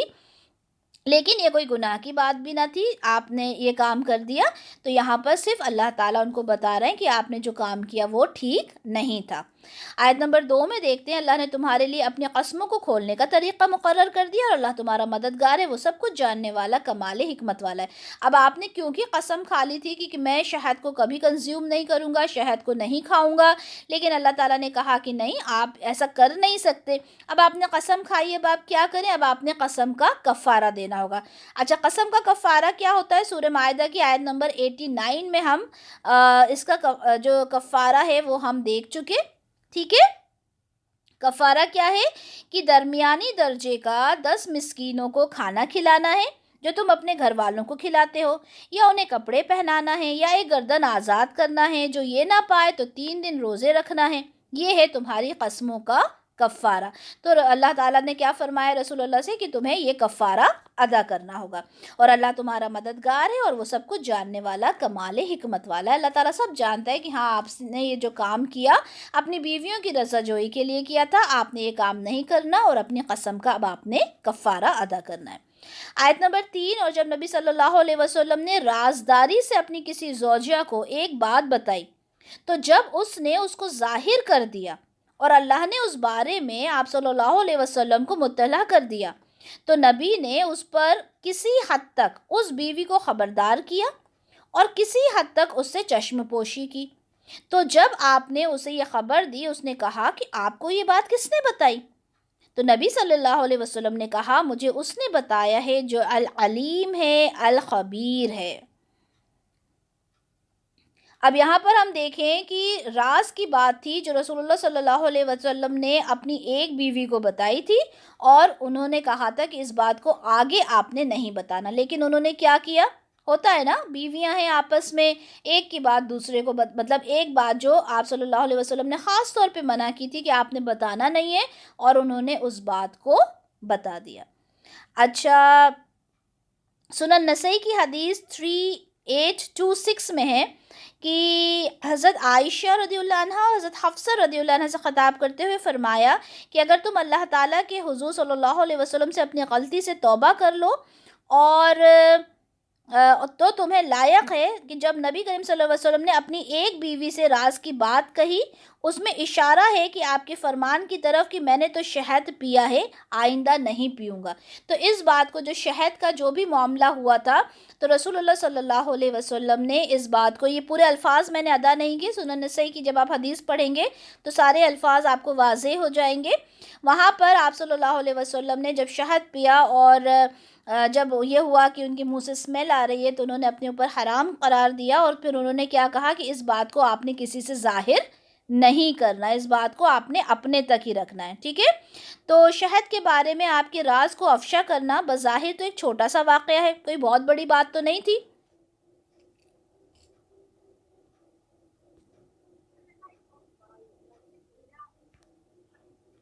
اچھا، السلام علیکم ورحمۃ اللہ وبرکاتہ۔ ہیلو، جی جی ہیلو، جی۔ السلام علیکم۔ اچھا، یہاں پر دیکھا جائے تو شہد کے بارے میں راز کو افشا کرنا بظاہر تو ایک چھوٹا سا واقعہ تھا، لیکن اگر اس کی حقیقت اور اس کے نتائج پر غور کیا جائے تو یہ ایک بہت بڑا واقعہ تھا، ٹھیک ہے؟ جس بات کا مواخذہ کرتے ہوئے رب ذوالجلال نے یہ جو سورہ ہے، یہ جو آیت ہے یہ نازل فرمائی کہ اے نبی، آپ کی جن بیویوں نے آپس میں یہ جو اسکیم بنا لی تھی نا، اور پھر آپ کے منع کرنے کے باوجود آپ کے راز کو ظاہر کر دیا، یہ کوئی معمولی واقعہ نہیں تھا، کیونکہ اللہ کے نبی اپنی بیویوں کے خاوند ہی نہیں ہوتے بلکہ پوری امت کے نبی ہوتے ہیں، پوری جو امت ہے اس کے سربراہ ہوتے ہیں۔ اگر نبی کی بیویاں بھی آپ کے بتلائے ہوئے طریقے پر نہیں چلیں گی، آپ کے راز کی حفاظت نہیں کریں گی تو دوسروں پر کتنا بھروسہ کیا جا سکتا ہے؟ تو اس لیے یہ کوئی چھوٹی بات نہیں تھی، اس لیے انہیں توبہ کرنے کا حکم دینے کے ساتھ یہ بھی کہا گیا کہ اگر تم نے آئندہ کے لیے بھی کوئی ایسی لغزش کی تو یاد رکھنا کہ اللہ تعالیٰ اپنے نبی کا خیر خواہ ہے، اللہ تعالیٰ اپنے نبی کا مولا ہے، اور اللہ نے اس بارے میں ان کا آپ صلی اللہ علیہ وسلم کو مطلع کر دیا۔ اللہ تعالیٰ نے اپنے نبی صلی اللہ علیہ وسلم کو آگاہ کر دیا کہ آپ صلی اللہ علیہ وسلم کا وہ راز جو آپ نے راز رکھا تھا اب وہ راز نہیں رہا، وحی کے تھرو آپ صلی اللہ علیہ وسلم کو بتا دیا گیا۔ تو نبی نے اس پر کسی حد تک اس بیوی کو خبردار کیا اور کسی حد تک اس سے چشم پوشی کی، یعنی حضور صلی اللہ علیہ وسلم نے اس بات کا جو یہ بات ہوئی تھی یہ بتا دیا کہ دیکھیں مجھے اس راز کے افشا ہونے کا علم جو ہے وہ ہو چکا ہے، اپنی جو زوجہ تھیں انہیں یہ بات بتا دی گئی۔ تو جب آپ نے اسے خبر دی اس نے کہا کہ آپ کو یہ کس نے بتایا؟ ظاہر سی بات ہے ہسبینڈ اینڈ وائف کے بیچ میں اس طرح کی کانورسیشن ہوتی ہے، اور پھر جب بتایا رسول اللہ صلی اللہ علیہ وسلم نے کہ آپ نے جو میرا راز تھا اسے افشا کر دیا، اس کے بارے میں مجھے معلوم ہو چکا ہے، تو انہوں نے حیران ہو کر کہا کہ یہ جو بات آپ کو پتہ چلی ہے وہ کس نے آپ کو بتائی ہے؟ تو نبی کریم صلی اللہ علیہ وسلم نے کہا کہ مجھے اس اللہ نے اس بارے میں بتایا ہے جو سب کچھ جاننے والا ہے، یعنی ایک ناراضگی تھی جو آپ صلی اللہ علیہ وسلم کی طرف سے ظاہر ہو رہی تھی۔ اور آبویسلی کوئی بھی ہسبینڈ ہوگا، اگر اس نے اپنی وائف کو یہ کہا کہ اس بات کو آپ نے آگے نہیں لے جانا، اور وہ اگر اس بات کو ڈسکلوز کر دیتی ہے آگے، تو کوئی بھی ہسبینڈ جو ہوگا وہ ناراض ہوگا۔ آیت نمبر 4 کی طرف دیکھتے ہیں، اگر تم دونوں اللہ کی جناب میں توبہ کرو تو یہی تمہارے لیے بہتر ہے، کیونکہ تمہارے دل تو مائل ہو ہی چکے ہیں، اور اگر تم دونوں نے ان کے خلاف گٹھ جوڑ کر ہی لیا تو آپ صلی اللہ علیہ وسلم کا پشت پناہ تو خود اللہ ہے، اور جبرائیل اور تمام صالح مومنین اور مزید برآں تمام فرشتے بھی ان کے مددگار ہیں۔ اس بارے میں عام رائے یہ ہے کہ یہ جو بات ہے حضرت حفصہ رضی اللہ عنہا نے حضرت عائشہ رضی اللہ عنہا کو بتائی تھی، اور یہ ہمیں حدیث سے بھی ملتا ہے۔ مسند احمد کی حدیث ہے 8804، جس میں سیدنا عبداللہ بن عباس رضی اللہ عنہما کہتے ہیں کہ مجھے ہمیشہ یہ خواہش رہتی تھی کہ سیدنا عمر رضی اللہ عنہ سے پوچھوں کہ وہ کون سی 2 عورتیں تھیں جن کے بارے میں اللہ تعالیٰ نے فرمایا کہ اگر تم دونوں اللہ کی طرف توبہ کرو تو یہ بہتر ہے، کیونکہ یقیناً تمہارے دل حق سے ہٹ گئے ہیں۔ ایک مرتبہ سیدنا عمر رضی اللہ عنہ نے حج کا ارادہ کیا، اور اس زمانے میں حضرت عبداللہ بن عباس بھی آپ کے ساتھ تھے، اور آپ نے ان سے یہ سوال کیا، جس پر حضرت عمر رضی اللہ عنہ نے بتایا کہ یہ جن کے بارے میں بات ہو رہی ہے یہ دونوں حضرت عائشہ اور حضرت حفصہ ہیں۔ تو اس حدیث سے ہمیں یہ بات کلیئر ہو جاتی ہے کہ یہ جو آیت نازل ہوئی کہ جو بات چھپانے کے لیے کہی گئی تھی اور وہ بات بتا دی، یہ جو دونوں عورتیں ہیں ان کا جو ذکر آیا ہے وہ حضرت حفصہ اور حضرت عائشہ رضی اللہ عنہما ہیں۔ اور اگر تم دونوں نے ان کے خلاف گٹھ جوڑ کر ہی لیا ہے، دیکھیں یہ بہت ہی سخت الفاظ ہیں جو اللہ تعالیٰ نے یہاں پر ادا کیے ہیں۔ قرآن کے ایسے مقامات کو سمجھنے کے لیے بنیادی طور پر یہ اصول ہم نے ذہن میں رکھنا ہے کہ جن کے مراتب جتنے زیادہ بلند ہوں گے، ان کا ہلکا سا بھی تھوڑا اوپر نیچے ہو جانا وہ بھی اللہ تعالیٰ کے یہاں قابل گرفت ہو جاتا ہے، کہ یہ ایک بہت بڑی بات نہیں تھی، لیکن کیونکہ وہ امہات المومنین تھی، ان کا درجہ بہت بڑا تھا، اس لحاظ سے یہ بات بھی بہت بڑی تھی اور اللہ نے یہ آیت نازل کی۔ آپ صلی اللہ علیہ وسلم کا پشت پناہ تو خود اللہ ہے، اور جبرائیل اور تمام صالح مومنین اور مزید برآں تمام فرشتے بھی ان کے مددگار ہیں۔ تو لہٰذا بہتر تو یہ ہے کہ اگر تم لوگ ہمارے رسول کے ساتھ جو بھی معاملہ کرو، ٹھیک ہے، ان کے مقام اور مرتبے کی مناسبت سے کیا کرو، ٹھیک ہے۔ تمہارے میاں بیوی کا رشتہ ہے وہ اپنی جگہ ہے، لیکن حقیقت یہ ہے کہ کسی لمحہ بھی نظر انداز نہیں کیا جا سکتا اس بات کو کہ وہ تمہارے شوہر ہونے کے ساتھ ساتھ اللہ کے رسول بھی ہیں، اور اگر تم اس طرح کی کوئی حرکت کرو گی تو اللہ تعالیٰ کی طرف سے ان کو یہ بات بتا دی جائے گی، اور پھر جبرائیل علیہ السلام ہیں، صالح مومنین ہیں، فرشتے ہیں، وہ سب تو ہیں موجود انہیں بتانے کے لیے، اگر تم کوئی پلاننگ ان کے خلاف کر رہے ہو۔ بڑے سخت الفاظ ہیں، لیکن یہ امہات المومنین کے لیے اللہ تعالیٰ نے ادا کیے۔ آیت نمبر 5 دیکھتے ہیں، بعید نہیں کہ اگر وہ تم سب کو طلاق دے دیں تو ان کا رب انہیں تم سے کہیں بہتر بیویاں عطا کر دے، اطاعت شعار ایمان والیاں، فرما بردار، توبہ کرنے والیاں، عبادت گزار، لذات دنیاوی سے بیگانہ، شوہر دیدہ بھی اور کنواری بھی۔ ان الفاظ میں ازواج محترات کی سیرت اور ایک کردار کی جھلک ہم کو ملتی ہے کہ دیکھیں تمہارے اندر یہ ساری صفات موجود ہیں، تم اطاعت شعار ہو، تم ایمان والیاں ہو، فرما بردار ہو، توبہ کرنے والی ہو، ٹھیک ہے، لیکن اس بات پر تمہیں ناز نہیں ہونا چاہیے۔ اللہ تعالیٰ ان اوصاف کی حامل تم سے بہتر خواتین نبی کریم صلی اللہ علیہ وسلم کے لیے ایز اے ازواج مہیا کر سکتے ہیں۔ اللہ تعالیٰ کے لیے کوئی بات بڑی نہیں ہے۔ اور اس کے بارے میں اگر ہم دیکھیں، مسند احمد کی حدیث دیکھیں 8804، جس میں حضرت عمر رضی اللہ عنہ سے یہ کی حدیث ہے یہ کہ اس میں آپ فرماتے ہیں کہ میں اپنی بیوی کے اوپر کسی بات پر چلایا، جس پر ان کی بیوی نے، حضرت عمر فاروق کی بیوی نے ان کو کسی بات پر جواب دے دیا، تو آپ کو یہ چیز بڑی ناگوار گزری، اور جب آپ کو ناگوار گزری تو آپ کی بیوی نے یہ کہا کہ آپ کو میرا جواب دینا تو برا لگ رہا ہے، ٹھیک ہے، اور آپ کی جو جو نبی کریم صلی اللہ علیہ وسلم کی بیویاں ہیں وہ تو خود آپ کو جواب دے دیا کرتی ہیں. کئی بار تو ایسا ہوتا ہے کہ رات بھر وہ آپ سے بات نہیں کرتی. تو حضرت عمر فاروق کہتے ہیں کہ میں اس بات پر گھبرایا اور انہیں اپنی اپنی بیٹی کا خیال آیا کہ حضرت حفصہ جو تھیں وہ بڑی غصے کی تیز تھیں. ٹھیک ہے. تو وہ حضرت حفصہ رضی اللہ عنہا کے پاس گئے اور ان سے اس بارے میں معلوم کیا. تو انہوں نے کہا جی یہ بات بالکل ٹھیک ہے، میں تو ایسے ہی کرتی ہوں. تو حضرت عمر فاروق نے انہیں سمجھایا کہ تم اگر ایسا کرتی ہو تو اللہ تعالیٰ کے لیے کوئی بعید نہیں کہ وہ رسول اللہ تمہیں طلاق دے دیں، تم اس طرح کی حرکتیں کیوں کرتی ہو. اور ہوا بھی یہ کہ ایک بار ایک حضرت عمر فاروق کے ایک انصاری دوست تھے اور انہوں نے کہا کہ نبی کریم صلی اللہ علیہ وسلم نے اپنی بیویوں کو طلاق دے دی. اب یہ جیسے ہی سنا انہوں نے تو انہوں نے کہا کہ حفصہ جو ہیں وہ تو نامراد اور خسارہ میں ہو گئی، کیونکہ وہی بڑی جو تھی سخت تھی، تیز تھی مزاج میں.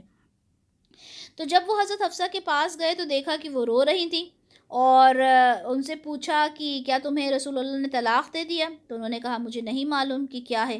پھر وہ آپ صلی اللہ علیہ وسلم کے پاس گئے. کافی لیندی یہ حدیث ہے، ٹھیک ہے، آپ لوگ اسے پڑھ لیجئے گا، مسند احمد کی 8804. اور آپ گئے اور آپ نے جب رسول اللہ صلی اللہ علیہ وسلم سے سوال کیا کیا آپ نے اپنی بیویوں کو طلاق دے دی ہے، جس پر آپ صلی اللہ علیہ وسلم نے کہا کہ نہیں، میں نے ان کو طلاق نہیں دی. ٹھیک ہے. اور رسول اللہ صلی اللہ علیہ وسلم جو تھے وہ کسی بات پر آپ سے جو تھے وہ ناراض ہو گئے تھے. ٹھیک ہے. اور یہ جو بات ہے کسی بات پہ ناراض ہو گئے تھے، اوبویسلی ہم نے دیکھا پچھلی جو آیات ہم نے دیکھی اور اس سے ریلیٹڈ ہم نے احادیث دیکھی، تو یہ جو بات جو انہوں نے راز افشاں کر دیا تھا اسی سے ریلیٹڈ ہے. ٹھیک ہے. اور انہوں نے پھر یہ کہا کہ میں تم لوگوں سے بہت خفا ہوں اور 1 مہینے تک میں تمہارے قریب نہیں آؤں گا، تمہارے پاس نہیں آؤں گا. ٹھیک ہے. تو یہ بات ہمیں مسند احمد کی 8804 میں یہ چیز ملتی ہے. اور یہی بات اللہ تعالیٰ فرماتے ہیں کہ دیکھو تم تم لوگ اتنی صفات رکھتی ہو، تمہارے یہ اوصاف ہیں، تم فرما بردار ہو، تم توبہ کرنے والی ہو، لیکن اس بات پہ ناز نہیں کرنا. اگر اللہ چاہیں تو رسول اللہ صلی اللہ علیہ وسلم تم سب کو طلاق دے دیں اور اس کے بعد کوئی بعید نہیں کہ تمہاری جگہ کوئی اور عورتیں ہوں جو انہی اوصاف والی ہوں، جو آپ صلی اللہ علیہ وسلم کی ازواج بن کر آ سکتی ہیں. آیت نمبر 6 دیکھتے ہیں. اہل ایمان بچاؤ اپنے آپ کو اور اپنے اہل و عیال کو اس آگ سے جس کا ایندھن بنیں گے انسان اور پتھر، اس پر بڑے تندخو بہت سخت دل فرشتے معمور ہیں. اللہ ان کو جو حکم دے گا وہ فرشتے اس کی نافرمانی نہیں کریں گے اور وہی کریں گے جس کا انہیں حکم دیا جائے گا. یہاں پر جیسے کہ میں نے پہلے ہی آپ کو جو اس کی کنڈیشنز بتائی تھی، اس کے مین پوائنٹس بتائے تھے آپ لوگوں کو اس سورہ کے، اس میں یہ تھا کہ آپ نے سب سے پہلے اپنا جو کام کرنا ہے وہ اپنے اہل و عیال کے لیے کرنا ہے. آپ نے اس ایندھن سے اپنے گھر والوں کو بچانا ہے جس کا ایندھن انسان اور پتھر بنیں گے. ٹھیک ہے. اور اس کے لیے بہت ہی سخت دل فرشتے معمور کر دیے جائیں گے. یعنی جب وہ انسانوں کو اس جلتی ہوئی آگ میں جلائیں گے تو وہ اتنے سخت دل فرشتے ہوں گے کہ ان کے دل کو کوئی اثر بھی نہیں ہوگا. وہ صرف اللہ کی فرما برداری میں لگے ہوئے ہیں. ٹھیک ہے. اللہ کا فرمان سنتے ہی وہ اپنے کام میں لگ جائیں گے. تو یہاں پر اللہ تعالیٰ فرما رہے ہیں کہ اپنے اہل و عیال کو اس آگ سے تمہیں بچانا ہے، یعنی ان کو نیک تعلیم دینا ہے، اپنی اولاد کو اچھی تربیت دینا ہے، اپنی فیملی کو سمجھانا ہے. اگر ہسبینڈ ہے تو وہ اپنی وائف کو اچھی تعلیم دے، وائف ہے تو اپنے ہسبینڈ کو نیک تربیت دے، تاکہ اس دن سے انہیں بچایا جا سکے جس دن کوئی بھی آپ کا مددگار نہیں ہوگا سوائے اللہ کے. آیت نمبر 7 دیکھتے ہیں. اس دن کہہ دیا جائے گا اے کافروں، آج تم عذر مت پیش کرو، آج تمہیں بدلے میں وہی کچھ دیا جا رہا ہے تو جو تم عمل کر کے لائے ہو. آج کوئی بھی ایکسکیوزز دینے سے کچھ نہیں ہوگا، بلکہ جو کچھ تم نے دنیا میں کیا تھا اس کا ہی تمہیں یہاں پہ بدلہ دیا جا رہا ہے. یہاں پہ ہمارا پہلا رکوع ختم ہوتا ہے. سیکنڈ رکوع کی طرف چلتے ہیں. اے اہل ایمان توبہ کرو اللہ کی جناب میں خالص توبہ. امید ہے تمہارا رب تم سے تمہاری برائیوں کو دور کر دے گا اور تمہیں داخل کر دے گا ایسے باغات میں جن کے دامن میں ندیاں بہتی ہوں گی، جس دن اللہ اپنے نبی کو اور ان کے ساتھ ایمان لانے والوں کو رسوا نہیں کرے گا. اس دن ان کا نور دوڑتا ہوگا ان کے سامنے اور ان کے داہنی طرف. وہ کہیں گے اے ہمارے رب، ہمارے لیے ہمارے نور کو کامل کر دے اور تو ہمیں بخش دے، یقیناً تو ہر شے پر قادر ہے. اچھا دیکھیں، غفلت کی زندگی اور معصیت کی روش سے توبہ کرنا، یہ بڑا ہی ایک ضروری ایک عمل ہے انسان کی زندگی میں۔ یوں سمجھیں کہ زندگی کا رخ بدلنے کا جو حکم ہے وہ دیا جا رہا ہے کہ ایمان کے دعوے داروں، ذرا اپنی زندگی کی شب روز پر غور کرو کہ تمہارا رخ کس طرف ہے، تمہارے زندگی کی سفر کی منزل کیا ہے، تم رسول اللہ صلی اللہ علیہ وسلم کے نقش قدم پر چل بھی رہے ہو، ان کی پیروی کر بھی رہے ہو یا نہیں۔ تو یہاں پر اللہ تعالیٰ کیا فرما رہے ہیں کہ توبہ کرو اللہ کی جناب میں، خالص توبہ تمہیں کرنا ہے۔ جس طرح سنن ترمذی کی حدیث 3334 میں ہے کہ جب انسان توبہ کرتا ہے تو توبہ کرنے سے کیا ہوتا ہے، اس کا جو ایک دھبا، جو ایک سیاہ دھبا اس کے جو دل پر لگ جاتا ہے وہ ہٹ جاتا ہے جب بندہ توبہ کرتا ہے۔ اسی طرح سے سنن ترمذی کی 3538 میں ہے کہ اللہ تعالیٰ اپنے بندے کی توبہ سے اس سے کہیں زیادہ خوش ہوتا ہے جتنا کہ کوئی شخص اپنی کھوئی ہوئی چیز کو واپس پا کر ہوتا ہے۔ اور اسی طرح دیکھتے ہیں سلسلۃ الصحیحہ کی حدیث 134 میں فرمایا گیا کہ اگر کوئی گناہ تم سے ہو جائے تو تم نے کیا کرنا ہے، اللہ تعالیٰ کے حضور معافی مانگنا ہے، اس سے توبہ کرنا ہے، کیونکہ گناہ سے توبہ ندامت اور استغفار ہے۔ اللہ تعالیٰ آگے فرماتے ہیں کہ تمہیں داخل کرے گا ایسے باغات میں جن کے دامن میں ندیاں بہتی ہوں گی۔ یعنی جب بندہ توبہ کر لیتا ہے تو کیا ہو جاتا ہے، وہ اپنے گناہوں سے پاک صاف ہو جاتا ہے، اور اللہ تعالیٰ پھر ایسے بندوں کو ایسے باغات میں داخل کریں گے جن کے دامن میں ندیاں بہتی ہوں گی۔ جس دن اللہ اپنے نبی کو اور ان کے ساتھ ایمان والوں کو رسوا نہیں کرے گا، اس دن ان کا نور دوڑتا ہوگا ان کے سامنے اور ان کی داہنی طرف۔ یعنی یہ کس نور کی بات ہو رہی ہے، پل صراط کا جو ماحول ہوگا اس میں جو نور دیا جائے گا، دیکھیں ہر بندے کو اس کا جو نور ہوگا وہ اپنا نور لے کر چلے گا، ٹھیک ہے، اور جتنا ایمان ہوگا، جتنے جو اعمال صالح اس نے کیے ہوں گے اسی کے اکارڈنگ اس کا نور ہوگا۔ کسی کا نور تو ایسا ہوگا کہ ہر طرف اس کا نور ہوگا، کسی کا نور ایسا بھی ہوگا جو صرف قدموں قدموں تک ہوگا۔ تو یہاں پر یہ سمجھنے کی بات ہے کہ صراط مستقیم جو پل صراط ہے وہ ایک بہت ہی مشکل اور اندھیروں بھرا راستہ ہے، جس میں آپ کو کوئی ٹارچ، آپ کو کوئی نور نہیں دیا جائے گا۔ آپ کو جو نور ہوگا وہ آپ کا خود کا نور ہوگا، جو آپ کے اعمال کے اکارڈنگ آپ کو نظر آئے گا، اور اسی کے اکارڈنگ آپ اپنا راستہ آگے دیکھ سکیں گے۔ آیت نمبر 9، اے نبی صلی اللہ علیہ وسلم جہاد کیجئے کافروں سے بھی اور منافقین سے بھی، اور ان پر سختی کیجئے، ان کا ٹھکانہ جہنم ہے اور وہ بہت برا ٹھکانہ ہے۔ ٹھیک ہے، تو یہاں پر نبی کریم صلی اللہ علیہ وسلم سے کیا کہا گیا کہ یہ جو منافق ہیں، جو کافر ہیں، یہ آپ کے ساتھ جس طرح کا برتاؤ کرتے ہیں، جس طرح کا آپ کے ساتھ بیہیویئر کرتے ہیں، اب آپ نے کیا کرنا ہے، ان کے ساتھ آپ نے سختی کرنا ہے، کیونکہ ان کا جو ٹھکانہ ہے وہ تو جہنم آلریڈی الاٹ ہو چکا ہے۔ ٹھیک ہے، اب آپ نے، کیونکہ یہ مدنی سورہ ہے، یہاں پر آپ کو اجازت دی گئی کہ آپ نے جہاد کرنا ہے۔ اب آپ نے ہاتھ باندھ کر ان کی باتوں کو سننا نہیں ہے، بلکہ اب آپ نے جہاد کے لیے تیار ہو جانا ہے۔ کس کے ساتھ؟ کافروں کے ساتھ بھی اور منافقین کے ساتھ بھی۔ ان کا ٹھکانہ جہنم ہے، جو کہ بہت ہی برا ٹھکانہ۔ آیت نمبر 10، اللہ نے مثال بیان کی ہے کافروں کے لیے نوح علیہ السلام کی بیوی اور لوط علیہ السلام کی بیوی کی۔ وہ دونوں ہمارے دو بہت صالح بندوں کے عقد میں تھیں، تو انہوں نے ان سے خیانت کی، تو وہ دونوں اللہ کے مقابل میں ان کے کچھ بھی کام نہ آ سکے، اور آخرت میں کہہ دیا جائے گا کہ تم دونوں داخل ہو جاؤ آگ میں دوسرے سب داخل ہونے والوں کے ساتھ۔ اب دیکھیں یہاں پر اللہ تعالیٰ نے یہاں سے جو 10، 11، 12 یہ جو 3 آیات ہیں، اس میں ہم دیکھیں گے کہ اللہ تعالیٰ نے کس طرح سے جو خواتین ہیں ان کا ذکر کیا۔ یہاں پہ نوح علیہ السلام کی بیوی اور لوط علیہ السلام کی بیوی کا تذکرہ کیا کہ وہ ہمارے دو بہت ہی صالح بندوں کی بیویاں تھیں۔ ٹھیک ہے، ہمارے دو جو نوح علیہ السلام اور لوط علیہ السلام، ان کی بیویاں ہونے کے باوجود جب انہوں نے خیانت کی، یعنی جو حکم، جو رسولوں کا حکم تھا اس کو نہیں مانا، اللہ کی خلاف ورزی کی، اپنے رسول کی خلاف ورزی کی، تو اللہ تعالیٰ نے کیا کیا، ان دونوں کے لیے یہ کہہ دیا کہ بھائی ان کے لیے بھی جو جہنم ہے، باقی جیسے جہنم میں داخل ہوں گے وہ بھی جہنم میں داخل ہو جائیں گی۔ یعنی ایک اتنے صالح نیک بندے کی، ایک رسول کی بیوی ہونا بھی انہیں کوئی فائدہ نہیں دے گا۔ انسان اگر یہ سوچے کہ اوکے میرے گھر میں میرا ہسبینڈ بہت ہی زیادہ نمازیں پڑھتا ہے تو اس کا فائدہ مجھے ہو جائے گا، ایسا نہیں ہوگا، یا بیوی نمازیں پڑھتی ہے تو اس کا فائدہ ہسبینڈ کو ہو جائے گا، ایسا نہیں ہوگا۔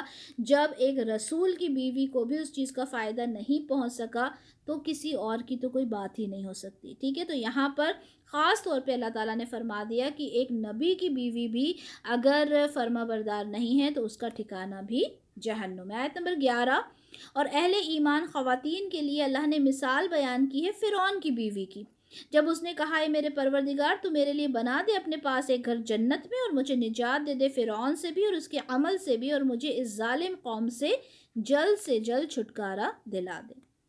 اب یہ جو حضرت آسیہ رضی اللہ عنہا ہیں، ٹھیک ہے، ہم ان کے بارے میں بہت اچھے سے جانتے ہیں کہ وہ فرعون کی بیوی تھی، لیکن وہ اللہ کی فرما بردار خاتون تھی، اور وہ موسیٰ علیہ السلام پر ایمان لے کر آئی تھیں، اللہ کو بہت اچھے طریقے سے ان کو فالو کرتی تھیں، ان کی اطاعت کرتی تھیں، ان کی فرما برداری کرتی تھیں۔ تو اللہ تعالیٰ سے انہوں نے دعا کی کہ اللہ تعالیٰ یہ جو فرعون کی جو مشکلات ہیں فرعون کی وجہ سے مجھے ہو رہی ہیں، اللہ تعالیٰ تو مجھے ان سے نجات دلوا دے۔ اچھا، اب آپ دیکھیں کہ جو حضرت آسیہ تھیں ان کو کس چیز کی کمی تھی؟ ظاہر سی بات ہے بادشاہ کی بیوی تھی، ہر عیش و آرام ان کے لیے موجود تھا، کن نازوں میں وہ رہتی ہوں گی، لیکن اس کے باوجود وہ جانتی تھیں کہ اصل کامیابی یا اصل جو لگژری ہے وہ یہ دنیا میں نہیں ہے بلکہ وہ اللہ تعالیٰ کی اطاعت میں ہے، ٹھیک ہے۔ تو انہوں نے کیا کہا کہ اللہ تعالیٰ میں ان ساری چیزوں سے نجات حاصل کرنا چاہتی ہوں، مجھے ظالم قوم سے جلد چھٹکارا دلا دیجیے۔ آیت نمبر 12 دیکھتے ہیں، اور عمران کی بیٹی مریم علیہ السلام جس نے اپنی عصمت کی حفاظت کی تو ہم نے اس میں اپنی روح سے پھونکا، اور اس نے تصدیق کی اپنے رب کی تمام باتوں کی اور اس کی کتابوں کی، اور وہ بہت ہی فرما برداروں میں سے تھی۔ اب یہاں پر ایسے خاتون کی مثال دی جا رہی جو خود بھی نیک تھی اور ان کی تربیت بھی انتہائی پاکیزہ تھی۔ اللہ تعالیٰ فرماتے ہیں ہم نے اس میں اپنی روح میں سے پھونکا، اور اس نے تصدیق کی اپنے رب کی تمام باتوں کی اور اس کی کتابوں بھی۔ اچھا، حضرت مریم علیہ السلام کو وحی کے ذریعے فرشتے جو کچھ بتاتے رہے انہوں نے وہ سب باتیں دل و جان سے تسلیم کی، جیسے کہ اللہ نے کہا کہ اللہ تعالیٰ نے تمہیں تمام جو دنیا کی جتنی بھی عورتیں ہیں ان میں سے تمہیں چن لیا ہے، اور ان کو یہ بھی بتا دیا گیا تھا کہ تمہیں اللہ کے حکم سے بیٹا ہوگا، ٹھیک ہے۔ تو انہوں نے ہر ایک بات کو تسلیم کیا کہ یہ میرے اللہ کا حکم ہے، اور وہ بہت ہی فرما برداروں میں سے تھی۔